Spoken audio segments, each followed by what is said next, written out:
Hi, everyone, and welcome back to another episode of The Progressive Bitcoiner. I'm your host, Trey Walsh, and our guests today really need no introduction, probably for most of you who have listened to our show before and in the Bitcoin space. But we have Troy Cross and Margot Paez on the show. Now, Troy is a professor of philosophy and humanities at Reed College, and Margot is a PhD candidate at the Georgia Institute for Technology and Civil Engineering.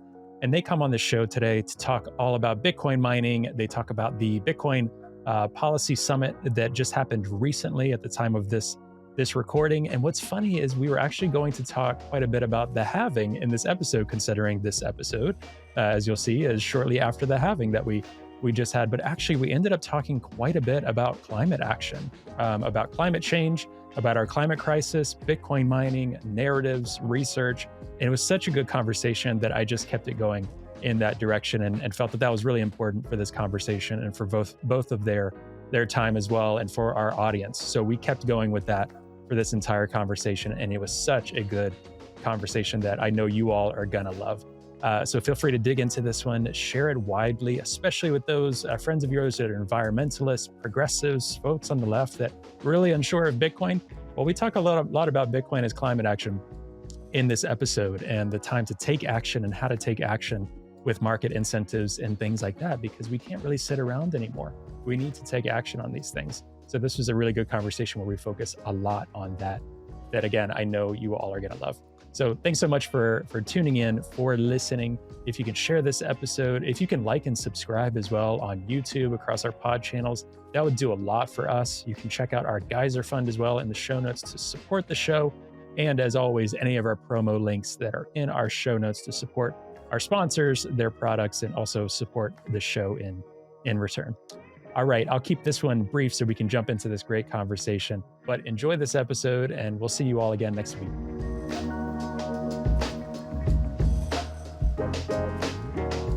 Hey, Margot. Hey, Troy. Welcome to the Progressive Bitcoiner. How are you both doing? I'm good. How are you, Troy? I'm doing well. Nice to talk to you, Trey. Thanks for having us on. Likewise. And we were talking before the recording that, we'll try not to get tripped up with the Trey and the Troy throughout the conversation, having us both on the show. But really excited to have you both on. For folks listening, we're recording this a little bit before the halving, about a week and a half, actually about a week probably, before the actual halving. And this episode, as you're listening, is the Tuesday after the halving. So as I was saying, assuming everyone's still here post the halving and, nothing cataclysmic has happened, post halving, this is the show where we'll be talking about the halving. This is shortly after the Bitcoin Policy Summit as well that you both were at. And we've been sharing a lot from the podcast, and so many others have been sharing as well. So just want to start there with the Bitcoin Policy Summit. How was that for you both? I know a lot of work went into that from BPI.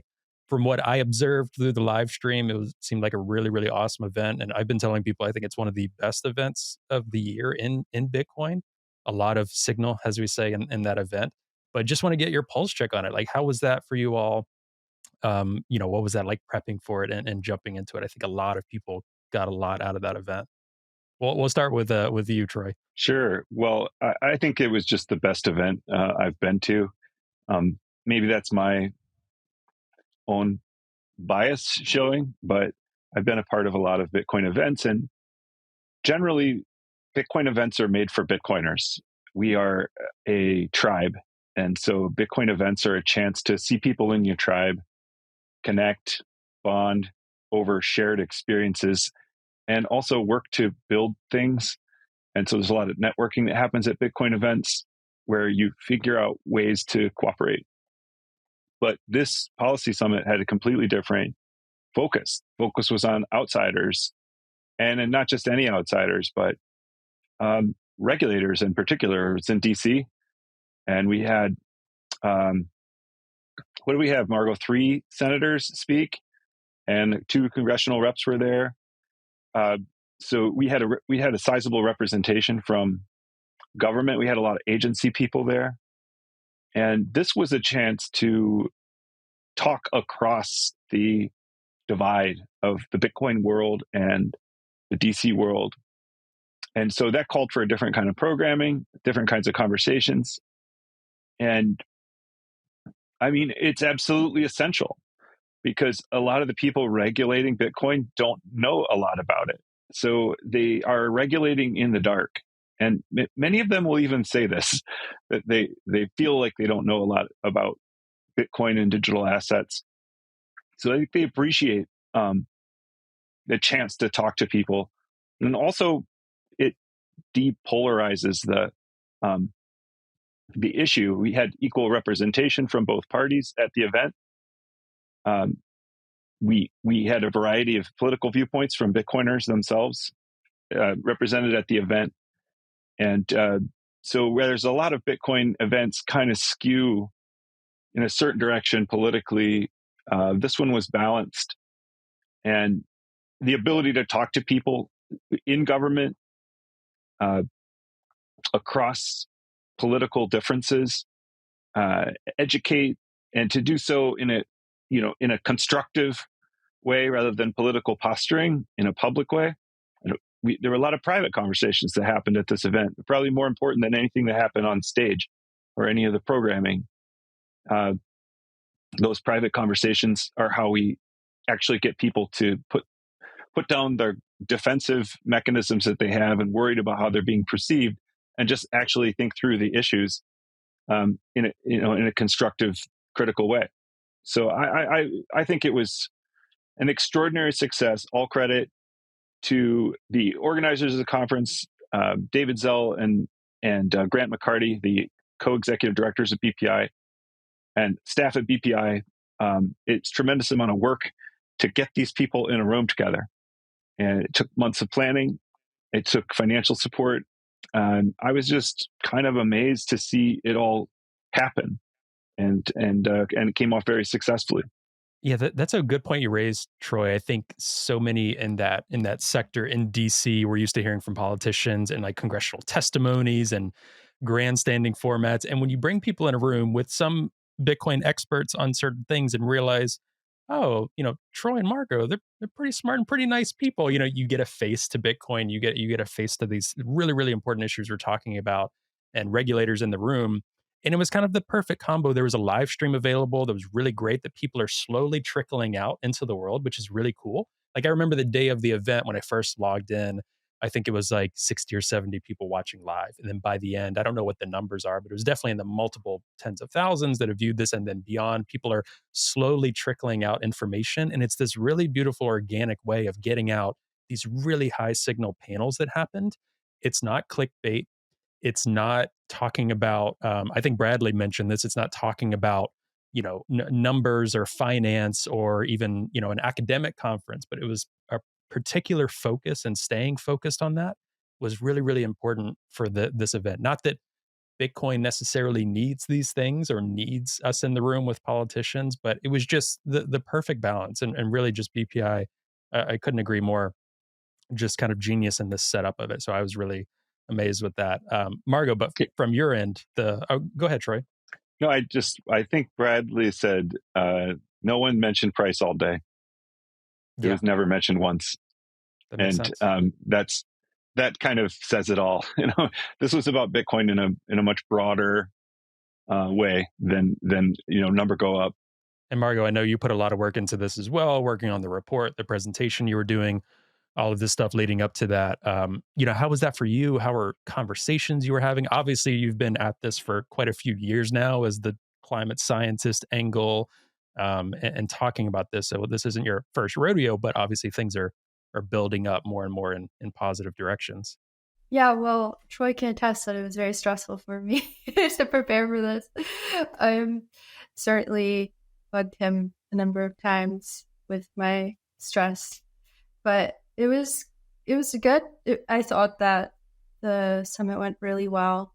I thought that David Zell and Grant McCarty, they pulled off an amazing summit, and especially in comparison to the year before when our first summit, it was still very much like a Bitcoin event where we had a lot of people from the industry and the community there. And this year, it was a very different audience. People didn't I had far less people come up to me who actually knew me prior to the summit, which was a really great sign. It meant that we had brought in people who were not part of the Bitcoin world, but were somehow connected to it or interested in it and want to learn more. And I thought that was really, really fantastic. So I don't know how they did it, but I congratulate them on achieving that. And they doubled the number of attendees as well from the first summit. And that's also fantastic. So overall, I thought it went very, very well. And I think my talk went all right. I heard it went fine. So I'm glad that I was able to. I had really good compliments on my slides, so I was really glad that I put as much effort into them as I did because it seemed like it paid off. Oh yeah, definitely did. Thought it was a really good presentation. I've seen it shared quite a bit as well. Your presentation in particular, but touching on your presentation before we get too far in the conversation, I'm curious when preparing something for, I don't know how long you spoke for, maybe 10, 15 minutes, maybe somewhere around that, thinking about all of the things you've got in your head constantly about Bitcoin in general, Bitcoin mining, energy, climate. How do you choose what to put in there for this particular audience? How did you come to the focus that you did? And can you touch on a couple of points? I'm going to put the stream as well for folks to go back and actually watch it, which I'd highly encourage in the show notes. So please do that if you haven't already. But what were some of the major points you wanted to make sure to get into this report and why, or the slides? Yeah, well, first of all, it's very hard to take everything that I'm thinking about and pare it down to just a 15-minute talk and make it really high level and really focus on just a few key points. That I think is the biggest challenge of all with doing this, but it's also a really great exercise at the same time. So for me, I had another talk that I had given last year about the challenges of the academic literature, mainly like Alex DeVries's papers and the problems with Moore et al. And Alex DeVries's work. So I had these slides. I had a couple of slides already that highlighted news articles. So I knew that the key focus of all of this should be about improving the narrative from the academic side and using data and showing how we can do that with actual data from the industry. So that was my overall framing. And then the challenge really was trying to figure out what was this actual story with the data that we collected. And that part's hard. And that takes a lot of work. And I didn't have a lot of time because we were literally like still getting data a week or two before the summit and going back and forth with the guys at Clean Incentive because we were using them because they have access to locational marginal emissions. So they were doing the calculations on that end for us with their methodology. And it was, literally even like days before the summit, I still had them run something for me and send it to me just to make sure that the version that I had in the slides was correct. And so it was a lot of work. It was like just like going through generating lots of plots, exploring the results, trying to see what is the connection between all of this? What can we share that's new that we haven't talked about before? What's the interesting, cool result? And that part was really hard. And it took us a long time to even figure that out. And Troy and I went back and forth, like talking about the plots that we had and just trying to think about what is the story. And in the end, it was what we had started with at the beginning, which is we wanted to highlight flexibility. And then we realized, yeah, okay, the flexibility is in the data, in the results, and we can actually highlight an aspect of that right now. There's a lot more that we can do with it and highlight and get more detail. But the high level story is that, yeah, flexibility makes a difference. And here we have some really basic early results that have evidence of this. Yeah, that makes a ton of sense. And I'm curious from both of you, You mentioned obviously not divulging who and the exact contents, but I'm curious, after these presentations, Troy did a talk as well on geothermal. Can you remind me and the audience of the person who you were speaking with as well? It was an official, like the geothermal. What was her exact position again? Because it was new to me. Yeah, the person I did a couple of interviews. One was with Brian Consalvo, who's the partner at KPMG, who wrote that Yep. ESG report.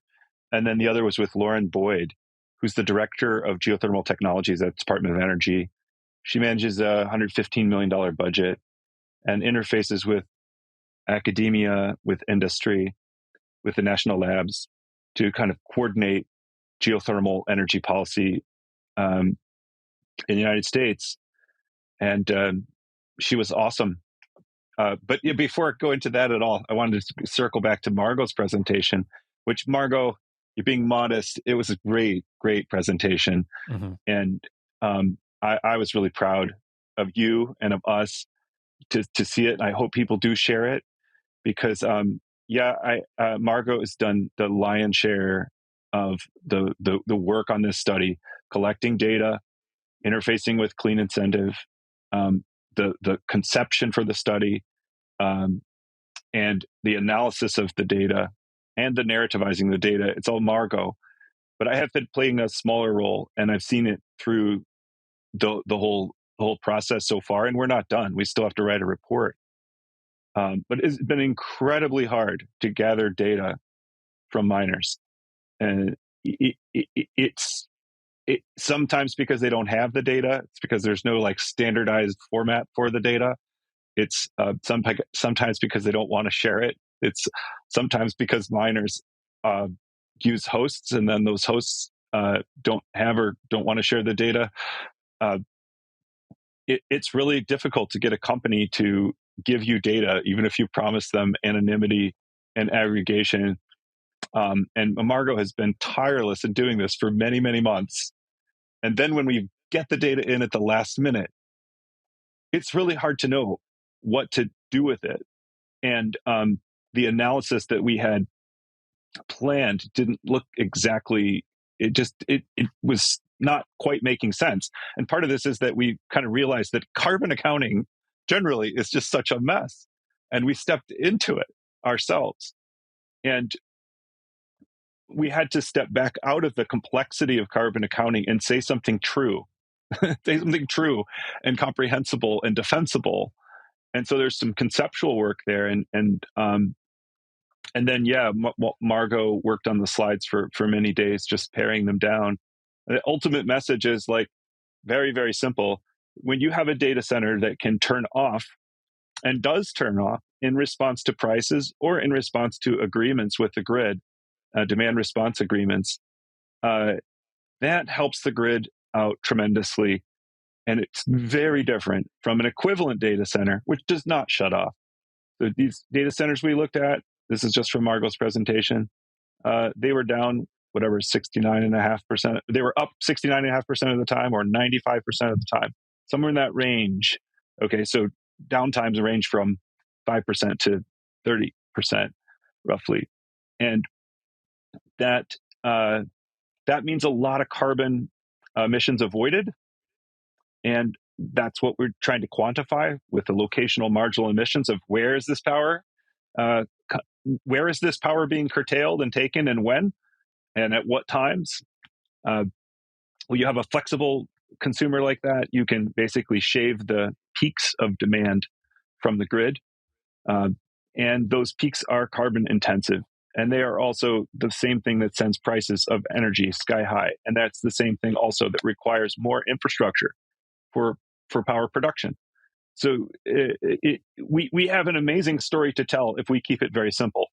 It's like when you compare an AI data center and a Bitcoin mining data center, they'll be reported in the New York Times in exactly the same way.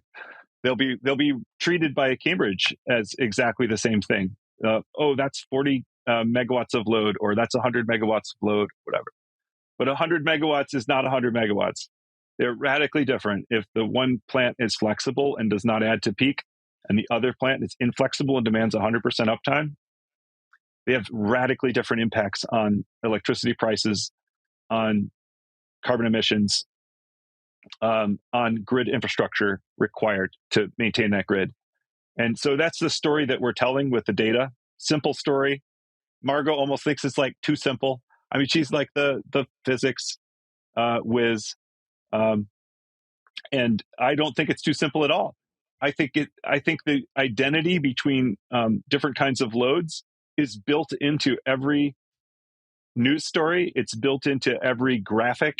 Even look at that graphic that we always tout, showing the different amounts of power used by different industries. Those graphics all neglect the difference between a flexible and an inflexible load. And we are showing that difference is enormous. And that's an apples oranges comparison that should not be made. So I think it's an important narrative. Margot, you delivered it beautifully. There was a tremendous amount of work that went into distilling down that message. And we're going to then give the same message in a report that, in full disclosure, we're going to base on Margot's talk. The slides came first before the report. Yeah. And I did tell Troy, do you think this is too stupid, too simple? Because it just seemed kind of obvious, but then I realized it's only obvious because I spend every day of my life thinking about this, and I'm inside the little bubble. But for everybody outside of it, I realize it may not be that obvious, and they're not thinking about this stuff in the same way that I am or that Troy is. So you have to start somewhere, and it's best to start at the beginning and at the basics to get people on board. So yeah, I think it turned out to be a really great, simple, straightforward result with the study. Something that I think policymakers will be able to understand and will be able to say maybe for the first time, oh, wow, yeah, so these guys turn off sometimes, huh? Okay. I mean, it's right there. It's in the plots. It's in the data. That's not a lie. So I think it's a really good first step in the right direction. Yeah, backing up, one more thing on this. What lawmakers have been telling us is that they've heard our narrative, and they've heard the narrative from Bitcoin miners. Oh, we're flexible load. Oh, we can be helpful to the grid. But where's the data? We've got models and projections, but not data. And no one has gathered detailed data from the miners. Not really. So this is a first. We've got models from Texas A&M, from Cornell, from Chicago, and all sort of saying, hey, there could be good things here. But we are the first to provide data that says yes, and those models are based in reality. This episode of The Progressive Bitcoiner is brought to you by Zeus. Zeus is a self-custodial Bitcoin wallet for Android and iOS. The app features a built-in Lightning node that allows you to take full control of how you make payments on-chain and on Lightning. You can easily onboard to the Lightning network and let Zeus's Lightning service provider, Olympus, do all the heavy lifting for you. Or you can get more hands-on and curate your own Lightning channels with whoever you transact with most. Zeus has best-in-class privacy and allows you to have great peace of mind when sending and receiving Lightning payments. Not only does the Zeus team not want to know how you're using your money, but they're building things in a way that they can't know. There's also a first of its kind Lightning address that will allow you to receive payments 24/7 to your mobile wallet self-custodially. This is a great solution for a range of people. For those who just want to have the technical ability to set up their own infrastructure, to nomads and dissidents that need to accept donations on the move. Other Lightning wallets don't give the users this level of control. In fact, many of them operate more like bank accounts that can be revoked and ultimately lead to you losing your money. With Zeus, you're in full control of your private keys and therefore can start to take full control of your financial destiny. Save 5% on LSP fees using code TPB in the access code under LSP settings. To learn more and to learn where to download, head to ZeusLN.com. Yeah, and I was going to ask off of that, in terms of you both have been doing this for quite a while now, at least a few years. Where do you think we're at in this narrative, in this data collection? Did you expect that at this point in 2024, does it feel like, oh, I thought we would be a little bit further with regulators, a little bit further with some political narratives, a bit further with environmental groups? Did you think, oh, actually, we're ahead of where I thought we were? I'm curious to think, as you both, because in some regards, even me on kind of a amateur or podcaster, just kind of in this lane since I got into Bitcoin in 2021, I go back and forth. Sometimes I'm like, wow, it's crazy how far we've come. Others I'm like, as you were saying, Margot, it's so simple. Why are we not further along with our, the audience we're speaking to, with progressives, with Democrats, with people who are setting regulatory policy around climate change and trying to lead that, particularly with carbon and things like that. I'm curious your take from both your perspectives on that. Yeah, so actually, I think that we're about where I expected us to be 2 years out, in the sense that I remember saying like 2 years ago, look, it's going to take a couple years before we start seeing this happen, before we really start seeing examples of miners co-locating with renewable energy, miners really being flexible in decarbonizing, promoting ways. And now we are starting to see that these facilities are starting to come online, like Soluna, for example, and the CEO, John Bilzar, also gave a keynote talking about that synergy there. And so I do think that we're about where I expected. The part that I didn't really expect is that I would be the person collecting the data to show everybody where we're at. That's the part I didn't plan on. I just remember saying, look, the data will come. It's going to take a couple of years. I didn't think that I was the person that was going to be the one going out, getting the data, and then sharing it as the evidence. But I remember, I don't know if it was sometime last year, telling Troy, I'm really bored with the narratives and I need to change. I need something new. I need something to talk about that isn't just what we've been saying all this time about, oh yeah, Bitcoin, it'll monetize this, it's going to help with the energy transition. It's really great for this stuff and methane mitigation. Okay, that's great, but that's just something we keep saying. And the only way I realized, the only way that I'm going to stop being bored with that is if there's actual evidence behind it. So that was partly also why we did this. It's because I was bored. and then on this feeling like things are oh, is it too simple? Part of that is because I'm also thinking about my PhD, and I'm thinking about different audiences, and one is my advisor, and I'm often thinking, is this too simple? Is this publishable? Is anybody going to want to publish this? Take this seriously? That's something I'm also thinking about simultaneously. So balancing those two is a challenge. But yeah, I do think we're where I expected us to be overall. Yeah, that's a great answer, and it's a great question, Trey. And I think I've also been bored. In a way, the academic in me wants to do something new all the time. I'm not a communicator. I'm a scholar primarily, or that's how I think of myself. We're ahead on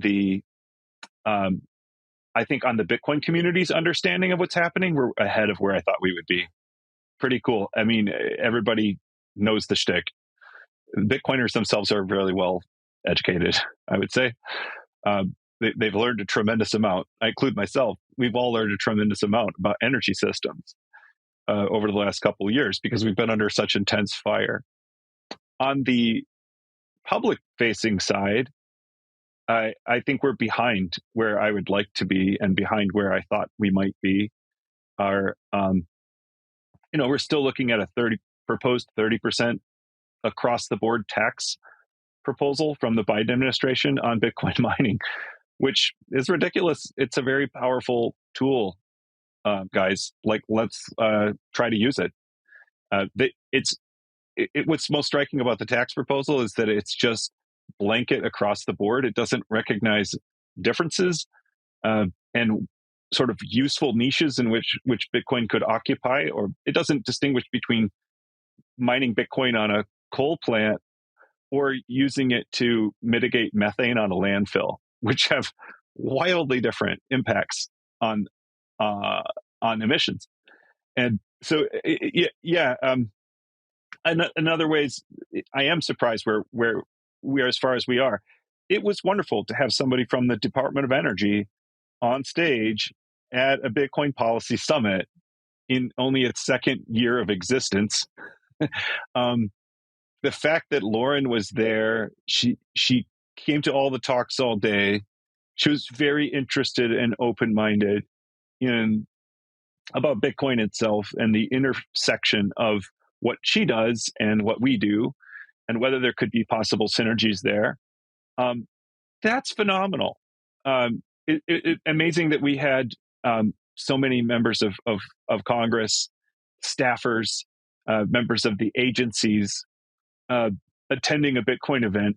Like that itself, just forget any of the content, just the fact that these people showed up to talk to us. We're in some ways much farther along.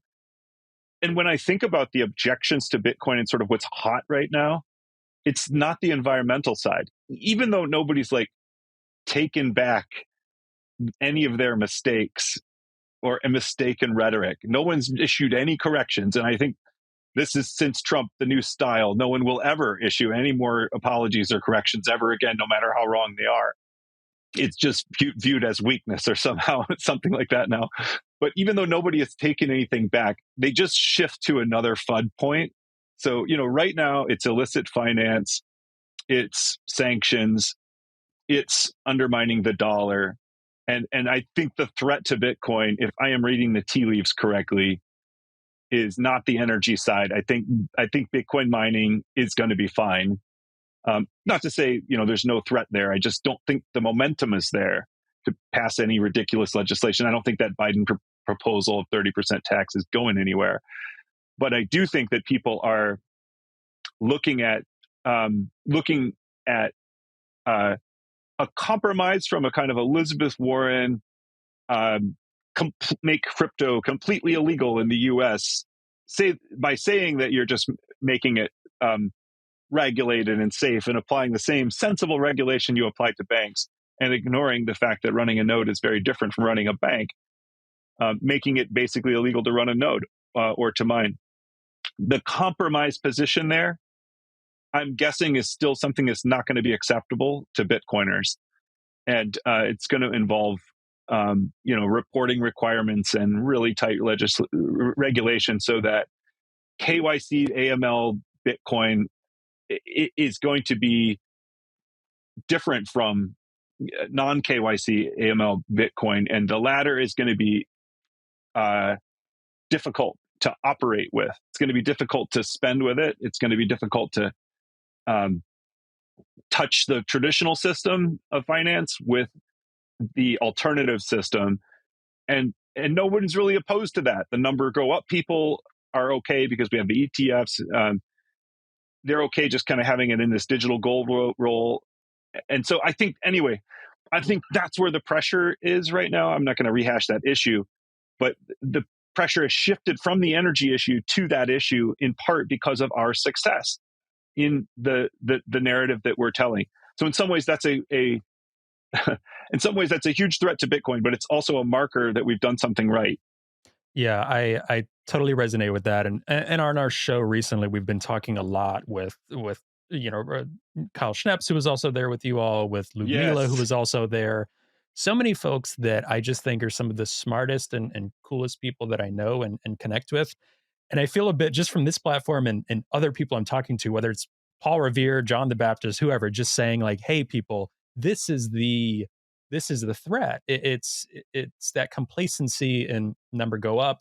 I feel like Mark Goodwin is my spirit animal, talking about talking about BlackRock, talking about the ETFs, talking about like that is how Bitcoin gets captured. It doesn't get captured in the same way of any, the network of mining of these things. So hammering on about human rights, hammering on about these things. And, I'll not beat a dead horse on this episode. Like people can listen to all the other ones, but I have been extremely disappointed that more folks aren't speaking up enough about it. And again, what I've said, I said this on a recent episode too, it's not even about Bitcoin. It's more like that sort of society is not a civil society to live in. Because if you're trying to ban self-custody, if you're doing these different things, then you're talking about free speech. You're talking about many amendments in our Constitution, in our Bill of Rights. This is not a society, but post 9/11, it's kind of, you see where these things have started. You see where this trajectory has gone. And Margot and I have talked a lot about this. A lot of concerns from the progressives I know. I'm just trying to get them and my close friends to see, hey, you see how these things in Bitcoin are talked about? Okay, expand your brain a little bit to other areas. And that's the threat we're talking about here, which can be frustrating. And back to your point too, Troy, about you were saying you feel like to the public we're a little bit behind. I remember, so in my undergrad studying sociology and studying a lot of these, philosophers and sociologists, one thing that one of my professors said to me at the time is look at all the examples of different philosophies that have gone mainstream. Sometimes it has taken 60 years. You go through academia, you go through, okay, some counterculture stuff, you go through whatever corporations, whatever the field is, and then you get to how you see it playing out in society in day to day. So I sometimes take a step back and think about that in terms of Bitcoin as well. Not a direct metaphor, but a lot of the things we're talking about now, will it become clear in 50, 60 years, right? And thinking of how freaking early we are in Bitcoin. And that's so hard though, because I think the three of us and so many others are so excited about the promise and potential of Bitcoin. And as Margot, you said, we're getting into some of the data to say, here, this is what we were talking about. We're starting to actually show and do what we were theoretically talking about. But that is the part that's like telling people who think Bitcoin is going to die to be patient for that to come out is really hard, because there's a lot of people still rooting against it. And there's those of us that are anxiously wanting it to be here today, all this potential that we see and think will come about. So it is this, I don't want to say waiting period, because there's a lot of action that's taking place. But those are the things I think about as well. I think a lot of these things are going to roll out for a very long time. And that's, I'm not trying to be bearish for people that'll say I'm being bearish. An episode with CK will have already come out by now. The most bullish person in Bitcoin. I'll probably get on my case for that. But these things are going to take some time. So I'm trying to remind myself. And then when I talk to my friends, hey, these things will take time with what we're talking about with Bitcoin. Well, we're coming from we're coming from behind. The on the energy issue, we had these early papers by DeVries. They are now cited hundreds and hundreds of times by articles, and it's the same with Mora. They won't die. So if you get in early and you put a foothold into the academic literature, everything gets built on top of it, and it's very hard to go after something that foundational and then rethink things because those articles don't cease to exist. And so you have a massive peer-reviewed literature built on really garbage science. It's been a kind of a wake-up call for me, as an epistemologist and philosopher of science, to see in action like how things can go awry, and then everything is downstream of that. Like media is downstream of that, and Alex DeVries is on everybody's speed dial, and he's still saying the same kind of things. And activists are downstream of that, and so this becomes part of the lore. It becomes part of received wisdom, and it's really hard to undo received wisdom because people have staked their identities on it and they anchor on it. We don't rethink every question from the ground up with quote unquote first principles or whatever. Every time we have a conversation, we reflect basically our settled takes on things are foundational, and we do not rethink them. And that has happened now for a huge section of, I would say, opinion makers, culture makers and leaders. I would say the elite in this country. And so undoing that, does it take a long time? Yes. How long did it take to undo attitudes on marijuana or drug laws? Or how long is it taking people to undo attitudes on nuclear power? Your estimates of time, Trey, are not far off. We had an anti-nuclear movement, in the 70s that refused to update their beliefs through now. And we still have in Greenpeace and the Sierra Club virulent opponents to nuclear power while we are facing climate chaos. And nuclear represents one of the most powerful tools we have in our arsenal. When you look at decarbonization, where it has actually occurred, it's been because of nuclear. But it's just off the table because of that early FUD, and we can't actually look into the issue in depth. You're just seeing that start to change. But even in California, politicians are opposed to keeping a nuclear plant open they were like uniformly opposed to that. It's still driven by the hangover from some early mistakes. And so we're still at that early phase, but you can see, the long road ahead we have. And what we are doing is something, in a way, I don't know, it's foundational. We are doing a different kind of information amplification and spread because we are a decentralized popular movement, right? I think the institutions that have kind of set hard against this idea will be much slower to change than the general public opinion. And the shift in media from a centralized top-down form, where you just hear from the establishment, to a bottom-up grassroots social movement, the sort of like this podcast today, gives me more hope that we don't have to go through this freaking 50-year cycle to clarify misinformation, but we can bring the heat with our own research, with our own information outlets that force the scientists and the politicians to re-examine the evidence that they would otherwise not examine. Yeah, and I want to pull on that to a very important point for those that are listening, especially like you both. I know have had, especially you, Margot, have had activism in your background and like a deep care for the environment, for climate change, for human rights, Occupy, all of these different things. But focusing on the environmental angle, what I see from friends, and I've tried to have conversation with folks about, because I got to a place a while ago before I was into Bitcoin, where I was getting very exhausted on politics, on nothing changing, on the environment. And I got to a point, which probably made it easier for me to jump into the rabbit hole almost immediately once I really did with Bitcoin. Got to a point where I'm like, I don't care about the ideology. We just need solutions like now. And I'm so angry at everyone who has said, since I was a little kid, what the solutions will be, and those haven't panned out.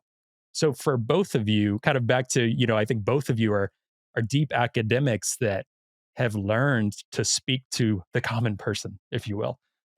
In your backgrounds, you're both deeply intelligent and focus on that academic work. And I think through a variety of things, probably most notably like Peter's podcast, What Bitcoin Did, right? You both going on and then kind of rocketing to, whoa, this is kind of a cool, different angle. For folks like me, though, super inspirational to why I'm doing what I'm doing today. And others in environmental movements, human rights, and seeing things like this.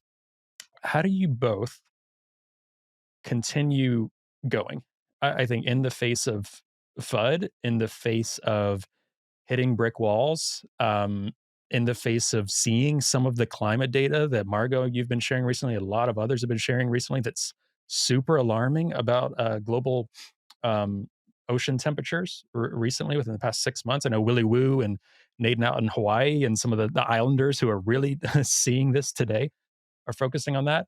So I think a lot of environmentalists, even separate from Bitcoin, are seeing this, right? And clearly the younger generation have just been facing like just severe depression over this type of environment. How do you both, focus on this work and keep doing what you're doing? We're talking about the long haul, right? We're talking about, I think there's a deeply positive message within what we're saying, but there's a lot of work and a lot of time that we're doing here. I'm sure both of you have just faced like, wow, this is just crazy. It's overwhelming. How do you keep going? How do you stay positive in this? So this morning, I was just listening to a clip from Peter Kalmus on Democracy Now! And Peter is at JPL, my old stomping ground, and he's a climate scientist. He's far more of a climate scientist than I think I will ever be, but he's also a climate activist. And I think the thing that really depresses me about the climate movement is that they're still stuck in this mindset of we have to get government to do something or else there's no hope. And he was saying, we need more people getting arrested because he himself has been arrested at a climate action before in the past. And I think, but, getting arrested is a way to bring attention, and of course, civil disobedience. There are benefits to it in bringing attention to your cause.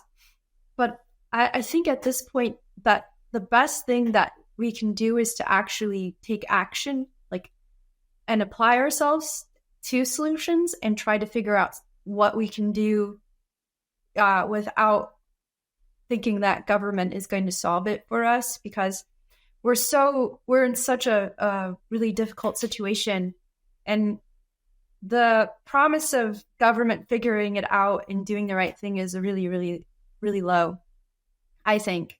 So I for myself, I just think that so long as I am working on practical solutions and trying to make those practical solutions possible, I'm doing the best that I can, and that keeps me going. But I also am so frustrated and aware of the looming threats of tipping points and the fact that we don't fully understand why we have this recent jump in sea surface temperature, right? Like that it's increased significantly, very much above normal.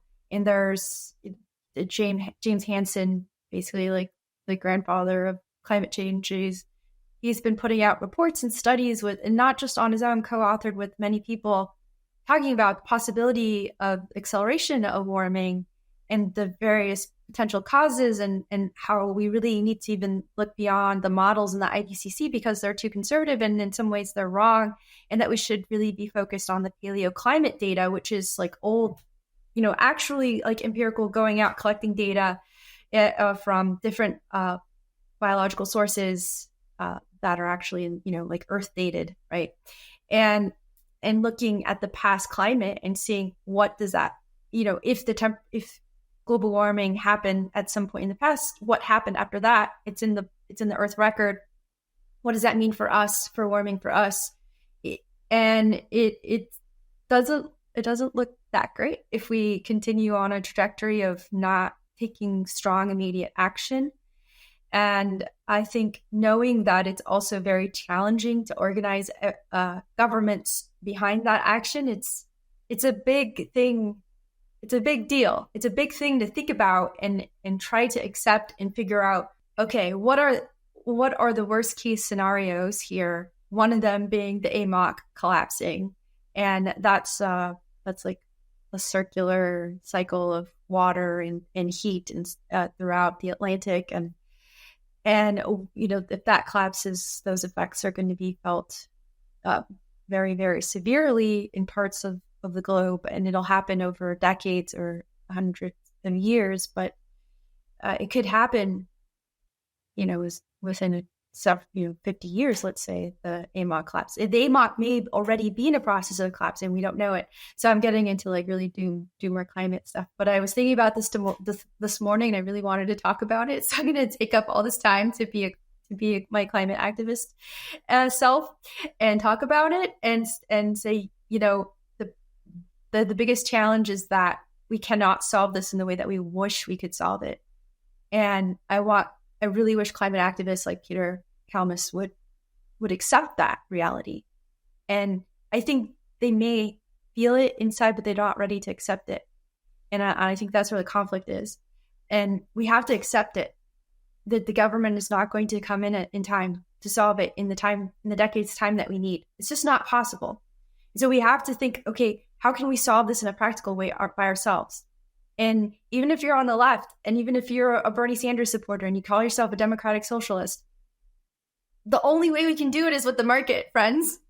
This was Noam Chomsky. This is what Noam Chomsky said. I sent him an email personally, and I said, "Dear Professor Noam Chomsky, if we do this, don't you think we're going to extend the lifetime of capitalism?" And he said, "Yes, but we have no choice. We have to do it within the system that we have." And so I accepted that, and I agreed. We have to use the market, and we have to utilize it and exploit it as much as possible. And the one way that we can do this is with Bitcoin. And this is where I tie into Bitcoin. Because Bitcoin, nobody owns Bitcoin. It's money. It's decentralized, distributed network. The protocol is open sourced. So far, we can find our on and off ramps are not closed off, and we can keep working on that to prevent that from being possible. But if you can use Bitcoin, one, we can find a way to organize with money that is not controlled by the opposition, those who support fossil fuels and support destroying our planet. And two, we have this really interesting technology called Bitcoin mining that has these really cool second order effects that we can utilize to help to monetize the build out of renewable energy. It can be an off taker of last resort, and it can help in some ways with mitigating carbon emissions, like we've shown. It's pretty cool. It can power on and off very quickly, and you can co-locate it. You can put it on landfills. You can put it at pig waste sites, whatever. Right? You can then capture the heat and you can displace natural gas. Like there's all these really cool things, and it's all market. It's all through the market. The government doesn't even understand it, and would in some ways would like to stop it. So here is a cool way, like one cool way where we can build a whole possible exit and a new way of thinking about the world. And it is a free market tool. And why say no to it just because the word market is in there when it can actually help us as climate activists who care, who want system change, not climate change. So that's how I feel. I don't get to talk about this that much these days because I'm so focused on data, but it's all still in there, guys. I still feel very strongly about this, and I'm very worried, but I keep trying to do something good. Hi, everyone. Hope you're enjoying the episode. Today's episode is brought to you by Bitbox. Now, Bitbox is a hardware wallet that's open source, incredibly secure and easy to use, and it's what I'm using to safely secure my Bitcoin in cold storage. Now, I know self-custodying Bitcoin can really be intimidating, but Bitbox is designed for ease of use without compromising on security. It's USB-C compatible and allows you to easily back up and restore your private keys with a micro SD card, which is really cool. Now, you can purchase the Bitbox using the promo code TPB at the link found in the show notes for 5% off your purchase. And I really want to thank Bitbox for their support of the podcast, and I'm really excited about this new partnership. All right, I'll let you get back to the episode now. That was incredible. That is one of the best clips we'll have of this show right there. That was spread out. Go off, Margot. That was great. Troy, I don't I'm sure you agree with all this. Really. I can't really follow that, but I'll say a few things just about my own personal journey. I was, I guess, a standard kind of environmentalist until, late 2000s. I was sort of a Green Party guy, actually. I wasn't Democrat. I was a Green Party person. And then I was teaching at Oxford, and one of my colleagues there is a Chinese historian, and we had dinner all the time in college. And he said to me one day, he was like, I was giving him some scheme or other that I had invented. Oh, yes, my scheme was a money scheme. It was a scheme for, I've told Margot about this. It was a scheme for money that would solve climate change, where basically the money supply is all lead to your ability to extract fossil fuels. So you decide on the carbon budget of the planet, and then you give each person like the right to extract their proportion of fossil fuel that keeps us under carbon budget as a planet. And then energy companies can buy your right to drill, essentially, and that's like a universal basic income for you. It has to be enforced nationwide, and this is the only way you can drill is with these credits. You have to buy them from ordinary citizens. I still think it's kind of a cool idea, but if you think about what it would take to implement, it's absolutely insane. It would require worldwide totalitarian control and agreement. And we know this has 0% chance of happening. And if it did, probably the system that it came with would be incredibly repressive. You know what I mean? So it was like, it's a theoretical, it's a philosopher's thought experiment. Anyway, this Chinese historian was like, Troy, doesn't matter what we do. It doesn't matter what conversations we have around this table. Like, China is going to produce enough global warming gases to like doom the planet all on their own. They're exploding. And this was, 2010. So they were exploding. And I was like, this sounds kind of like a Republican talking point. And he's like, no, it's the math. They're going to eclipse us economically. And then he's like, we just live in a broader world that's not going to obey whatever political scheme we cook up. And I had this similar kind of confirmation of this when I was just flying over Mexico City. And I looked down at the city, and I was just reading this climate stuff, and I just looked down out of the plane window, and I saw that, millions of people spread below me, most of them living not as well as they want to live, and not as well as most Americans live. And I just thought, there's just no fucking way. Like, there's no way they're going to be like, okay, let's buy into your global eco-socialism. That sounds good to us. No, they're going to build fossil fuel plants, and they're going to build an economy and a life like ours. That's what's going to happen. That's what's going to happen. And you can do it over Johannesburg. You can do it over Lima. You can go anywhere in the global south, and you're going to have the same exact feeling. It's gut check time. It's not about and then, okay, third data point. I'm at Reed College, called the most progressive college in America. We're meeting with the architects for the college, the 2050 plan. And we're looking at where to build new buildings for 2050. And somebody says, the architect says, well, there's a parking lot here, and we could put our next building in the parking lot because the zoning is very easy for that. And a professor, one of the chairs of the departments, raises her hand and says, but I think that we need that parking because we got to walk to our offices, and I don't want to have to park farther away so that I have a longer walk to my office. And I think that might lead more professors to not come in as much, and that would hurt the college. And I wrote to the president of the college afterwards, and I was like, here's the projected temperatures in Portland in 2050. Our weather's going to look like well, there are different projections, but our weather could look like Arizona's weather, or it could look like California's weather. Our beloved canyon, which is full of Douglas firs, will be at a very high risk of forest fire because it won't have the wet, cold climate that we have now to sustain it. And we're talking about not wanting to walk farther from a parking lot. So it's not just Mexico City and Johannesburg that aren't going to accept this kind of constraint on our personal lives and freedom that it would really take to reduce emissions, through cutting consumption. And from a top-down mandate. If even Reed College, people can't stomach a slightly longer walk from a parking lot, it ain't happening, right? And so then you flip over into this kind of doomer mindset where you're just like, fuck it, just enjoy it. Life is short. Stoicism. We're just brave. And to some extent, I did make that shift, just the fuck it, fuck it. And that became my motto. Well, this is just not happening when you look at what needs to change and people's willingness to change. And then I came through that to the other side to wait a minute. First of all, every degree matters. Every 10th of a degree, every 100th of a degree matters. And in fact, matters a lot. Right now, we've had a lot of warming already. I don't know. My life's still pretty good. I know there's people who've suffered from it. Climate change. I know we have impacts in various places. But life is still pretty good. But if we hit a threshold, it starts getting very, very bad. You know what I mean? So it's even if things get worse, how much worse they get matters a lot. Every 10th of a degree is worth fighting for.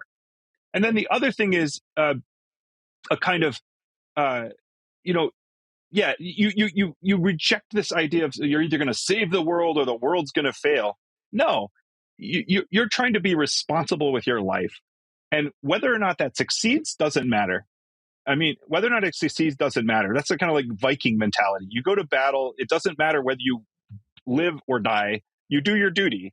Your duty does not change depending on your chance of survival, right? So just take the Viking mentality, the Stoic mentality, but don't let it stop you from action. And then think about actions that will actually work and be effective. And to Margot's point, once you realize that collective action on this scale, the global scale, that it's not likely to happen, especially because given global trade, the defectors have an advantage. If you don't participate in this scheme, you get a huge leg up.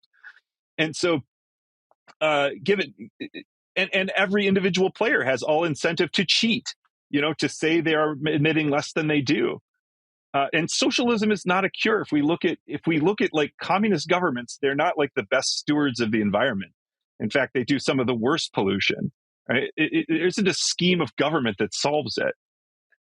And I won't add to Bitcoin's or to Margot's amazing scree about Bitcoin and how it holds potential, except to say, some of the idea that brought me and the public as a Bitcoiner that I wrote up with Andrew Bailey was a way in which you could do something positive, environmentally positive with Bitcoin by adding to hash rate and mining in a responsible and environmentally and socially positive way.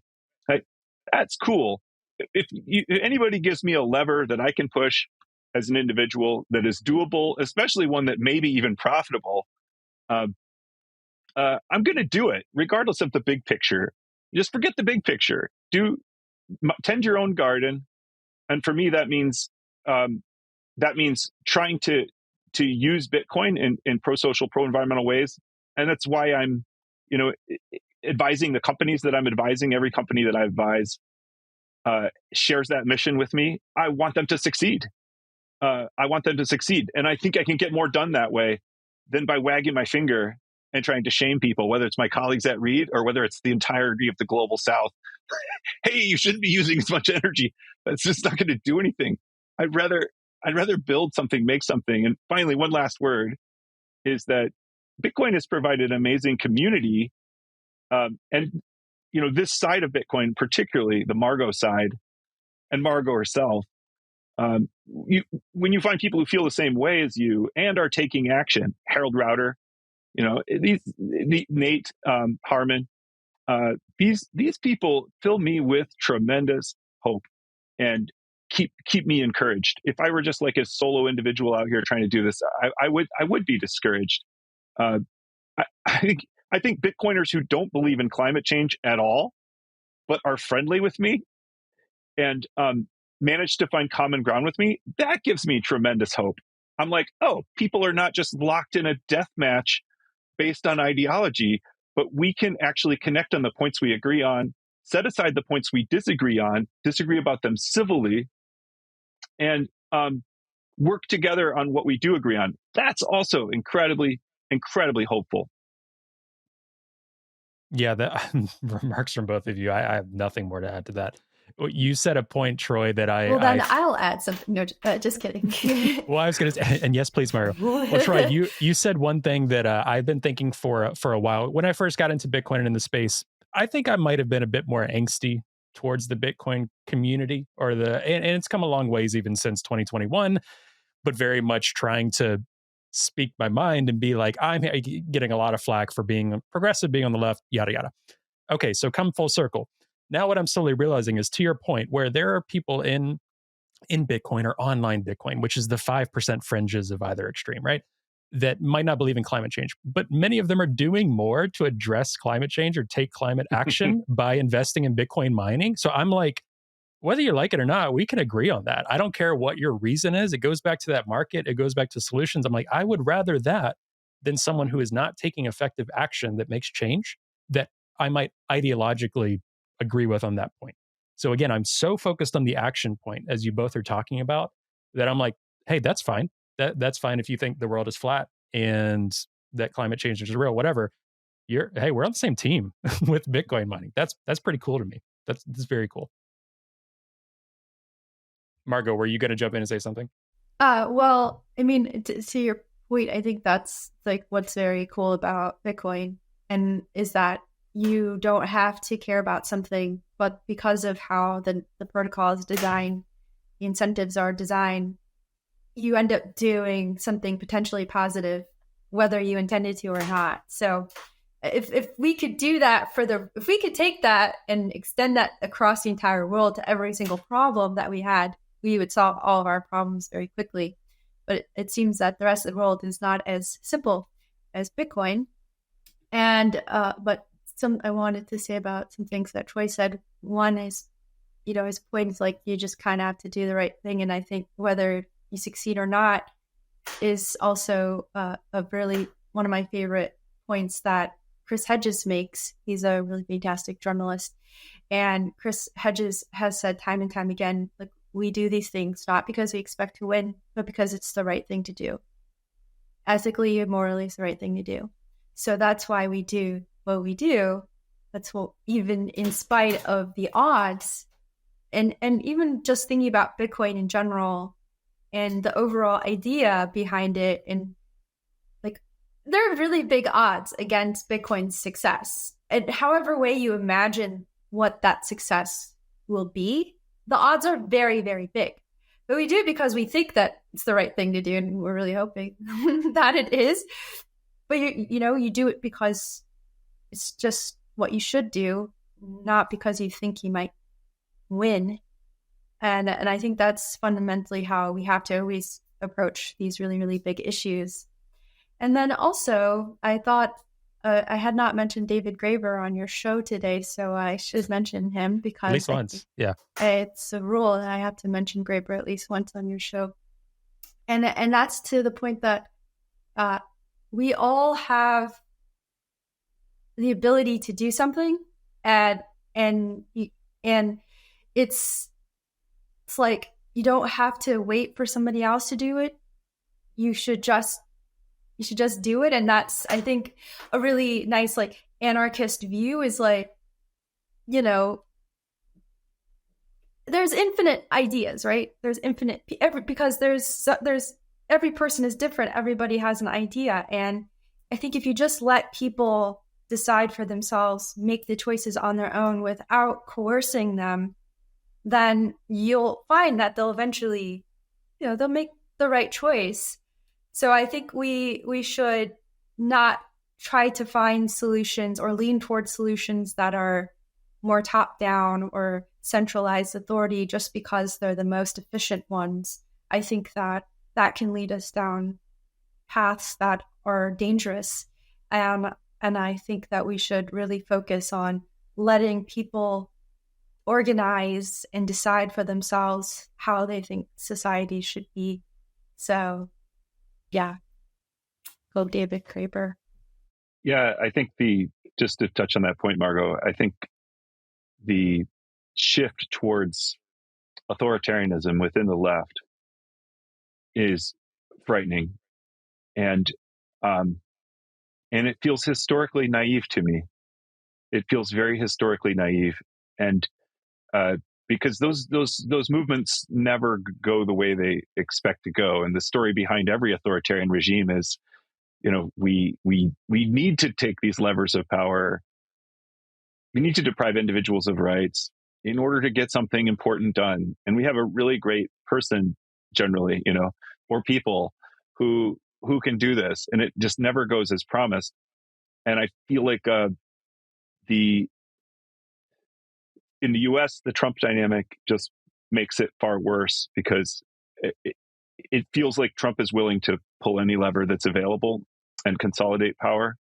And so this feeds into the left's already that feeling that they need to do the same. Otherwise, it's like asymmetric warfare. If you're trying to protect individual liberties and rights, and your opponent is happy to grab levers of power wherever they are, you feel you're at a disadvantage. And the threat the threat to them feels so real; they're just ready to react. So I feel like on both sides of the political spectrum, there's a comfort with drastic actions, top-down actions, and it really pains me to see environmentalism as the rationale for authoritarian power grabs. A lot of people in Bitcoin will say that the climate narrative is a hoax because it's just a ruse to grab power. And I always say back, like, it's not a hoax. But that doesn't mean it can't be a mechanism of grabbing power. I mean, of course it can. It would be foolish to think it isn't.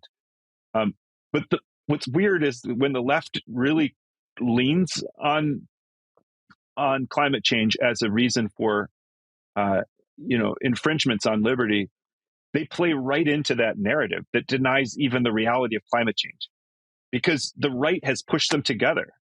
It pushed together the denial of climate with this power grab. And when you try to grab power and you're just overt about it, you actually undermine the credibility of the problem itself, because people see through the power grab and that's all they see. And so, watching this unfold is very painful, very painful. People cannot keep these two thoughts distinct. Like the atmospheric chemistry doesn't care who's trying to grab what levers of power, or what narratives are being told about it. It's a physical process. It's not a social process. So please just keep those distinct in your mind: the scientific question, the political question, but also be aware that other people are meshing them together, and that your purported solutions on the political front, particularly when they're coming from like the Davos crew, are just going to cause people not to see the scientific problem accurately. It's hard to watch. Yeah, and I think, wrapping up here, because I know Troy has a hard stop here, and I have to go. Yeah. And this conversation could keep going. They're absolutely brilliant. Just echo all of your points. That's, our small hope through this platform is just from the beginning, I was like, I see progressives in the left being captured by these narratives that we fled from the right with Donald Trump. So my hope is just bringing back that sense of solutions and things we're talking about to progressives who will listen, anyone who will listen to us, but progressives in the left. And on your point, what was interesting recently was Max Keiser was talking about this quite a bit, who some people from the left or some others, there are many things I would disagree with Max Keiser, but Max Keiser was going out against a lot of climate denying Bitcoiners recently on social media, on Twitter X, saying like, oh, wow, the leftists, they really got to you, Max. And Max is like, no, you all are idiots. This is real. Follow the money, follow the data. This is real. Bitcoin can be a solution. And I like rubbed my eyes like a cartoon character. I was like, am I really seeing this? I think Evan from our team sent a message, and he was like, this wasn't on my bingo card. And I'm like, what are you talking about? And followed it. I'm like, oh my gosh, this is where we're at. Like Max Keiser is talking about climate change and how Bitcoin actions, that was really cool to me. But anyway, Troy, Margot, thank you so much for jumping on. What's hysterical is that we didn't even touch on the halving, right? I'm going to let people know about the halving and data. We'll talk about that with other guests and stuff. But are there any final remarks from both of you in this incredible episode for our audience? I just want to second what you said about Max.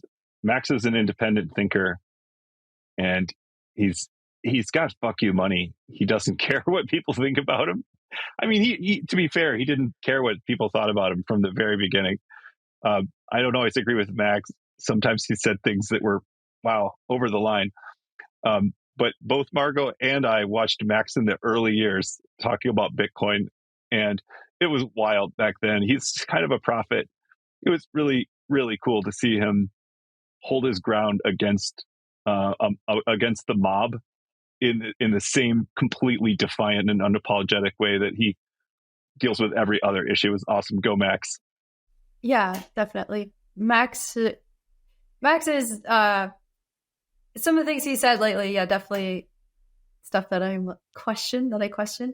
But yeah, it was a long time hero of mine. I learned a lot of economics from the Keiser report. So I do think that he's a really brilliant person. And so it actually doesn't surprise me that he is not a climate denier, because he's always brought people, progressives, onto his show, especially, what you'd call like progressive economists like Michael Hudson and Steve Keen have been on the show many, many times.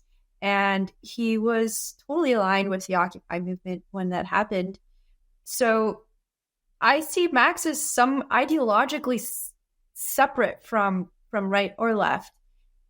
He's in I think ideologically he's in the right place. He just has some like crazy political ideas as well, because he's a brilliant guy, so he's also crazy, which is normal.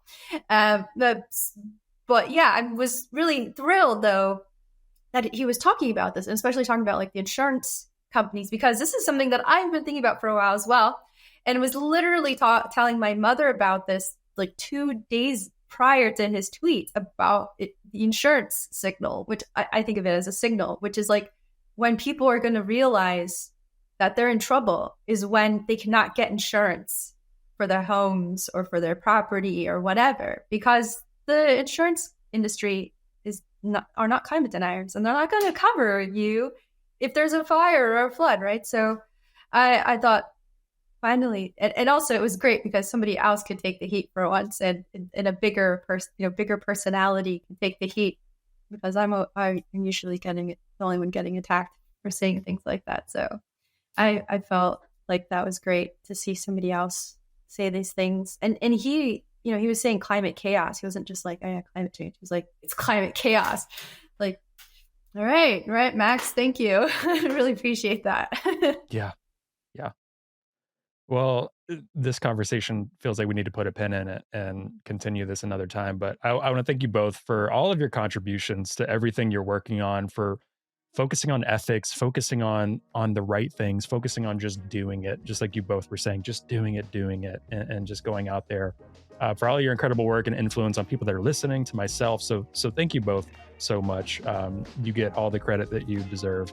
And thanks for coming on the show. Out of your busy schedules, you've been traveling a lot recently, so I hope you get a little time to relax. I know, Troy, you've got to go meet with students, but hopefully you can relax at some point soon. Thank you, Trey. It's really nice to be here. Really nice to have this discussion, Margot and you. Yes, it's great. It's always great to be on a panel or a talk or a podcast with Troy, especially.